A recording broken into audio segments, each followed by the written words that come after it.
नमस्कार, lead India में आपका स्वागत है। उत्तराखंड में हिमालयन ग्लेशियर फटने की वजह से जल प्रलय हुई है। चमोली में ग्लेशियर फटने के बाद धौलीगंगा में आई बाढ़ से अब तक 11 लोगों की मौत हो चुकी है और 200 लोग लापता हैं। आईटीबीपी के जवानों ने एक टनल में फंसे 16 लोगों को रविवार शाम 4 बजे तक सुरक्षित बाहर निकाल लिया था। सबसे ज्यादा नुकसान रैणी गांव में हुआ है। रैणी गांव के आसपास के 17 गांवों से सड़क मार्ग से संपर्क कट गए हैं। रविवार 10:45 पर इस गांव में 2 बांध स्थलों पर आपदा शुरू हुई थी। आपदा आने के बाद मुख्यमंत्री कार्यालय से लगातार अपडेट जारी किए गए। कार्यालय के मुताबिक प्रातः 10 बजे के करीब ऋषिगंगा के ऊपर ग्लेशियर फटा, जिससे ऋषिगंगा में उफान आया। इसका असर 13.2 मेगावाट्स की ऋषिगंगा प्रोजेक्ट्स पर भी पड़ा। इसके बाद ऋषिगंगा का मलबा धौलीगंगा में मिला, जिसके बाद तपोवन में एनटीपीसी के प्रोजेक्ट को भी भारी नुकसान पहुंचा।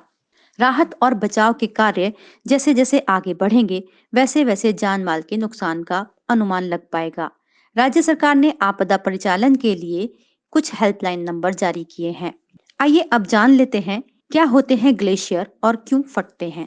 ग्लेशियर पानी से भरे घड़े के समान होते हैं, जिनकी दीवारें बर्फ की होती हैं, जिनसे पानी धीरे धीरे रिसकर बाहर आता है और प्राणदायिनी नदियां बनता है।